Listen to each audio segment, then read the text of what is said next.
The Masons know about concealing secrets from the rest of the world. Carl Cloudy, a Masonic writer, told his readers that secrets are inside secrets, which are inside other secrets, and he wrote this, quote, "Cut through the outer shell and find a meaning. Cut through that meaning and find another. Under it, if you dig deep enough, you may find a third, a fourth. Who shall say how many teachings?" Unquote. And even the communists used concealment, for the communists were created by the mysteries. The cell system of the Communist Party was created by the mystery schools, which have used the same system for millennia. Nikolai Lenin, the Marxist communist who communized the Russian nation in the years following the Russian Revolution in 1917, wrote this, quote, "We have to use any ruse, dodge, trick, cunning, unlawful method, concealment, and veiling of the truth," unquote.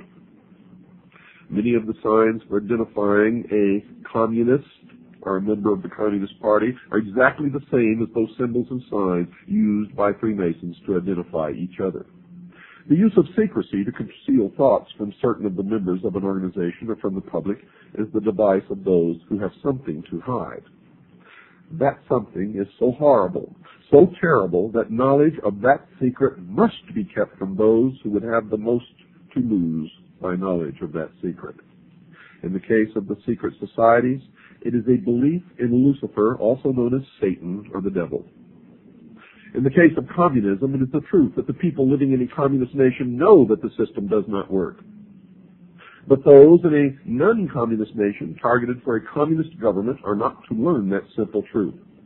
They are to be told that the system is the culmination of man's upward search for a perfect society, a great society, if you will, a utopia on earth. And they must be deluded into believing that there is no cost in the change from their current form of government to the communist form. One of the things that I find so incredible is that they trap the intellectuals so easily. The intellectuals, the ones who are supposedly so good at using their brain, cannot even use their brain so much as to look into history to see that the first people that the communists, the international socialists, destroy, kill, sentence to the labor camps, the gulag, if you will, are always the intellectuals. And history has recorded the brutality of the communists and the fact that millions of people have had to die as the communists installed that form of government. The evidence to support that condition will be discussed later in some other program. Now, secrecy is certainly not a part of the Christian religion today, although the Christian religion began in secret and was, in fact, a secret society. It is possible to know that nothing that Jesus said has been hidden from the Christians of today. He told the high priest in John, chapter 18, verse 20, quote, "And in secret have I said nothing," unquote.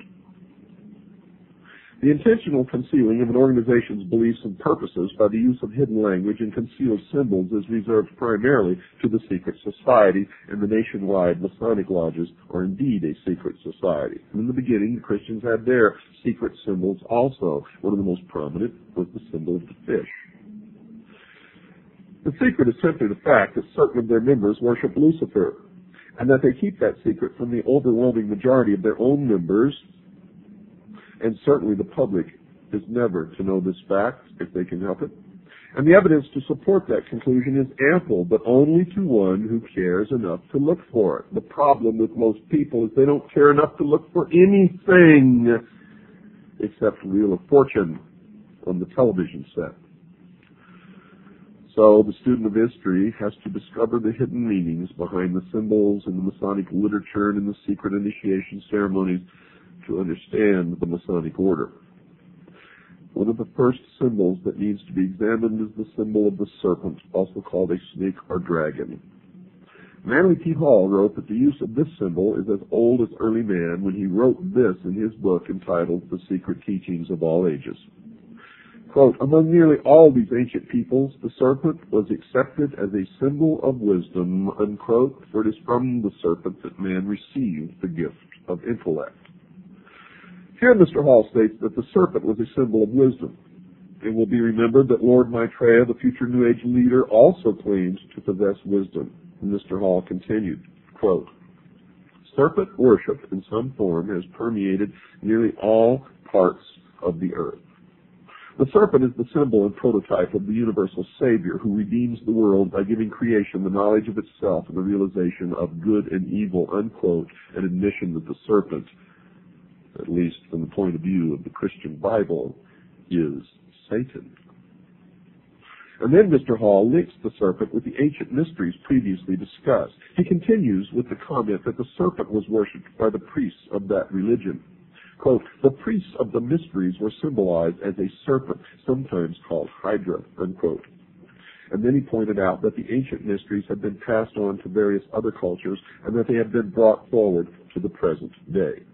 Until tomorrow night, good night, and God bless each and every single one of you.